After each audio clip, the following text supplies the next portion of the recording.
Dan ibu udah coba untuk merubah anak ini karena sudah remaja ya, umur 13 tahun, 14 tahun, itu susah. Saya bilang panggilin guru ngaji gitu ya, ini udah bu, guru ngajinya datang dia udah kabur. Ya karena kalau anak kecil masih bisa ditangkap, ini bukan kecil lagi, remaja. Nah sampai mungkin ibunya sudah sangat lelah sehingga dia bilang, Bu Lara udah bertahun-tahun nih anak saya nggak sembuh-sembuh. Saya cuman penasaran segala macam, dia udah pakai psikolog, udah pakai ustaz, pakai ini kok tidak kena. Terus saya tanya, ibu ini mohon maaf kita sesama ibu ya, saya bilang, ibu sakit hati nggak sama anak ini?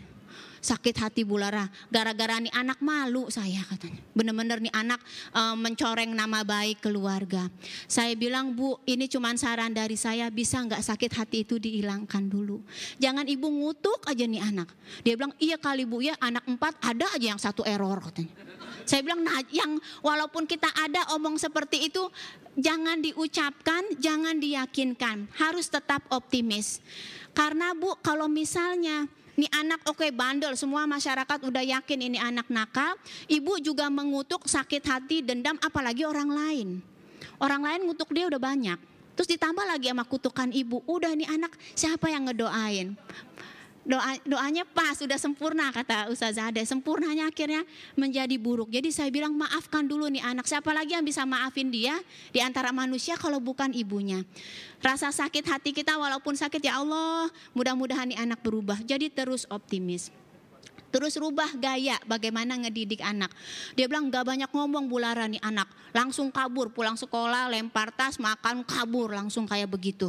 Terus tindakan ibu apa? Saya bilang ngapain. Begitu, jadi bawaannya konflik. Saya bilang sekarang ganti strategi. Dia udah pasti nih pulang sekolah harus pergi keluar. Kalau ditahan pasti marah, bakal perang. Jadi ibunya tinggal bilang begini, saya bilang mau pergi ya nak, mudah-mudahan pulangnya sebelum maghrib insya Allah. Udah gitu aja. Toh emang gak bisa ditangkap, gak bisa dikunci gitu ya. Tapi ternyata subhanallah Bapak dan Ibu memang waktunya bukan 3 bulan, 4 bulan. Gaya ibunya yang tadinya ngomel setiap anaknya mau keluar, pulang lagi malamnya kunciin baru tahu kata ibunya. Gembok diganti jadi kayak doa, ya Allah nak mudah-mudahan nanti pulang ya nak. Benar biasa pulang jam 12 malam jadi jam 9. Ntar berapa bulan lagi jam 7, berapa bulan lagi sebelum maghrib. Saya bilang subhanallah, dia udah mulai optimis bahwa anak ini pun insya Allah bisa masuk surga kayak anak-anaknya yang lain gitu. Jadi tidak pernah ya udahlah saya yang ini satu emang udah ini kali ya. Jadi nggak seperti itu ya. 4-4-nya insya Allah anaknya 4-4-4-nya. Boleh lanjut lagi apa punten. Nah oh ya ini hadis riwayat yang saya ambil, barang siapa di antara kalian melihat kemungkaran hendaklah ia mengubah dengan tangannya. Jika tidak mampu hendaklah dengan lidahnya. Jika tidak mampu hendaklah dengan hatinya. Namun yang demikian itu selama-lamanya iman. Saya mau ngobrol sama ibu-ibu nih yang sama-sama punya anak. Kadang-kadang misalnya kita kesel misalnya sama anak kita, punya perbedaan harapan, jangan harus selalu dengan lidah kita omong. Kadang-kadang anak kesel, tetapi kalau kita udah waduh kalau mau berantem bawaannya kesel, udah istighfar, kita pakai hati kita dengan doa. Insya Allah itu kekuatan yang luar biasa. Ucapan ibu, doa ibu itu bisa menembus cuma bukan 1 kilometer, 2 kilometer, tapi nembus sampai ke semua penjuru, insya Allah. Lanjut Pak, nah ini ada teman SMS saya bilang bagus juga ini kalimatnya. Menuju kampung surga pakai mobil jihad, bahan bakarnya istiqomah, supirnya yang ikhlas. Lewat jalan iman, bawa peta Al-Quran dan Sunnah. Bekal takwa, insya Allah keluarga kita ketemu di sana dalam ridhonya. Insya Allah. Ini terakhir ya Pak, kalau nggak salah ya. Ya, jadi saya cukup ya waktunya ya. Mudah-mudahan itu hanya simulasi yang bisa diberikan. Mudah-mudahan kita bisa lanjut ke dalam diskusi. Terima kasih. Mohon maaf jika ada kata-kata yang tidak berkenan. Assalamualaikum warahmatullahi wabarakatuh. Terima kasih Ibu Lara atas paparannya yang lugas dan praktis untuk kita. Mudah-mudahan bisa diamalkan dalam kehidupan sehari-hari. Kira-kira ada pertanyaan? Kita mau lanjut aja atau gimana? Mengangguk itu artinya ada pertanyaan atau tidak lanjut? Lanjut aja. Oke, baik kalau begitu. Alhamdulillah. Sesi kedua adalah narasumber kita adalah Ustadz Mahmud Mahfudz. LCMH. Status beliau adalah menikah dan dikaruniai 1 istri dan 4 anak. Pendidikan beliau dihabiskan S1 pada Fakultas Syariah di IPIA Jakarta tahun 1991, sedangkan S2 diselesaikan pada Universitas Unisula untuk bidang Semarang untuk bidang Magister Hukum. Kegiatan beliau adalah penasehat konsultan syariah Lembaga Kajian Al-Quran Az-Zikro Semarang Jateng, Direktur Lembaga Dakwah Islam Al-Bina Solo Jateng. Terakhir adalah Direktur Lembaga Pendidikan Bahasa Arab As-Surkati dari Jawa Tengah. Tanpa menunda waktu, untuk waktu dan tempat kami persilakan kepada Ustaz. Bismillahirrahmanirrahim. Assalamualaikum warahmatullahi wabarakatuh. Alhamdulillahilladzi wa kafa wassalatu wassalamu ala nabiyil mustafa wa ala alihi wa sahbihi min ahli sidqi wal wafa, amma ba'd. Qala Allah ta'ala fil Qur'anil Karim wa huwa asdaqul qailin. A'udzu billahi minasy syaithanir rajim. Bismillahirrahmanirrahim.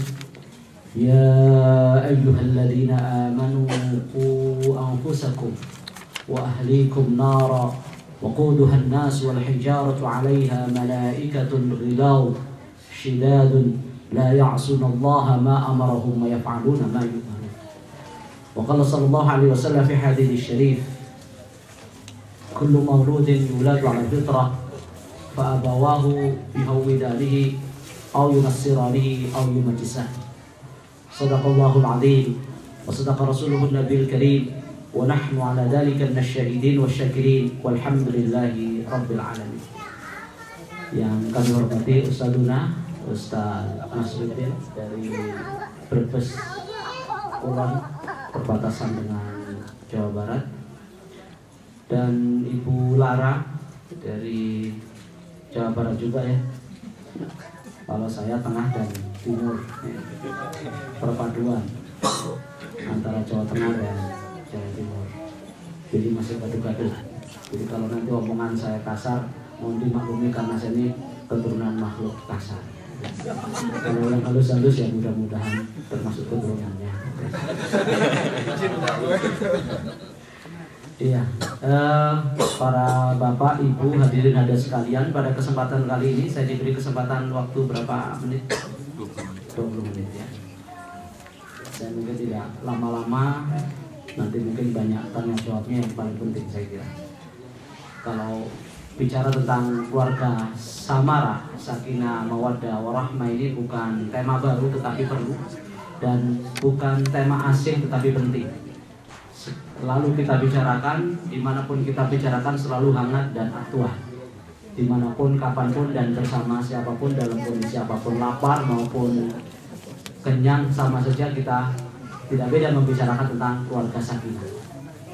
Tapi pembicaraan tidak segampang aplikasi dan implementasi di lapangan di dalam keluarga kita masing-masing.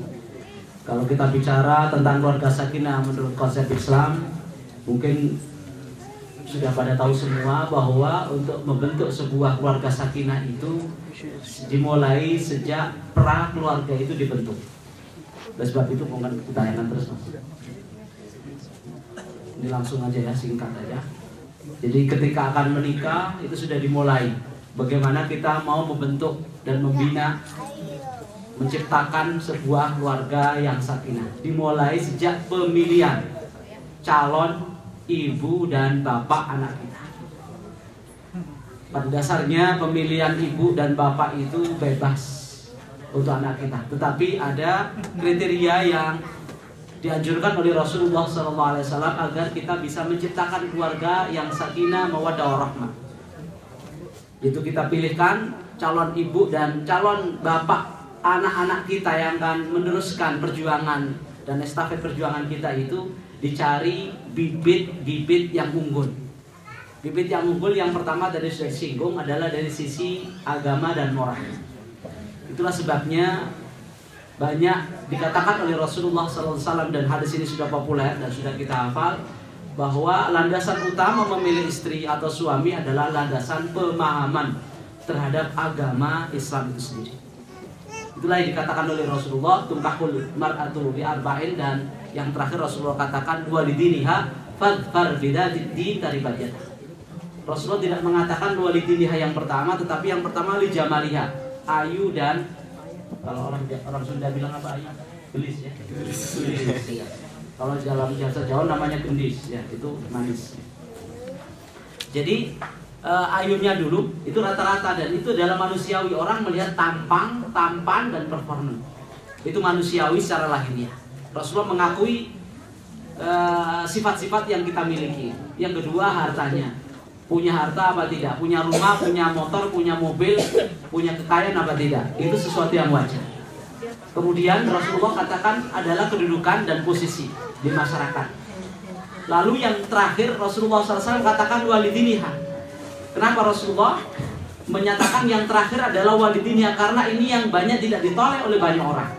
Orang pertama kali melihat gantengnya, lihat gagahnya, lihat ayunya, lihat cantiknya, kekayaannya dan keturunannya. Jarang melihat bagaimana pemahaman dan wawasan tentang keislaman itu sendiri. Maka Rasulullah mengatakan walidiniha yang keempat. Tapi Rasulullah tutup hadis ini dengan mengatakan fadfar bidzati dini taribat yadah. Justru yang terakhir itulah yang dikatakan oleh Rasulullah, beruntunglah, jadi berkala keluarga itu kalau pertimbangan utamanya ketika memilih calon ibunya, calon ibu anaknya maksudnya, adalah pertimbangan syar'i, yaitu pertimbangan agama dan moral. Dan itu yang akan menjamin kelanggengan, kelangsungan, kelestarian, keabadian rumah tangga yang sakinah mawaddah warahmah. Dan kita mungkin bisa banyak ambil contoh keluarga yang kalau di infotainment itu sering kita ya puasa-puasa begini juga masih ada yang cerai begitu ya, artis-artis kita ya. Pacaran 5 tahun, 10 tahun, nikah baru seminggu, 2 minggu, 2 bulan, 3 bulan, bahkan setahun sudah cerai. Karena landasan utamanya bukan pemahaman dan moralnya. Begitu pula ketika kita memilihkan calon bapak anak-anak kita. Kalau kita bikin sakinah, carilah agar tidak tadi seperti disampaikan oleh Bu Lara, apa ibu-ibu gitu kan, dan seterusnya seperti itu. Jangan seperti itu. Bagaimana cari papa yang tidak papa seperti itu, dan tidak seperti ibu-ibu yang seperti mama terus seperti itu, saling marah. Cari calon-calon yang terbaik. Maka Rasulullah katakan di dalam hadis yang lain, idza ja'akum man tardawna dinahu wa khuluquhu fazawwiju fa illam taf'alu takun fitnatun wa fasadun kabir. Bila datang kepadamu wahai para wali dan bapak-bapak yang punya anak putri atau akhwat, seorang laki-laki yang kamu sudah sukai, kamu minati agama dan akhlaknya, walaupun mungkin secara performa tidak menarik, mungkin dia datang dengan sepeda ontel barangkali, ya, diantar pakai becak misalnya barangkali, ya. Tetapi akhlak dan agamanya sangat-sangat bisa diandalkan. Maka kata Rasulullah, kalau sudah ketemu calon menantu yang kayak begitu, jangan tolak, jangan tutup pintu. Fazawiju, segera nikahkan. Itu prinsip pertama kata Rasulullah. Kalau ingin sakinah itu prinsip pertama, tanpa melihat yang lain terlebih dahulu kalau ekstrimnya seperti itu. Maka kalau tidak itu menjadi pertimbangan, kata Rasulullah, fa illam takun fitnat fa illam taf'alu takun fitnatun wa fasadun kabir. Bila itu bukan menjadi landasan utama, bukan karena akhlak dan agama, tetapi yang menjadi landasannya kekayaan, keturunan, jabatan, posisi, ya, status sosial, ekonomi, itu yang menjadi pertimbangan utama, maka kata Rasulullah takun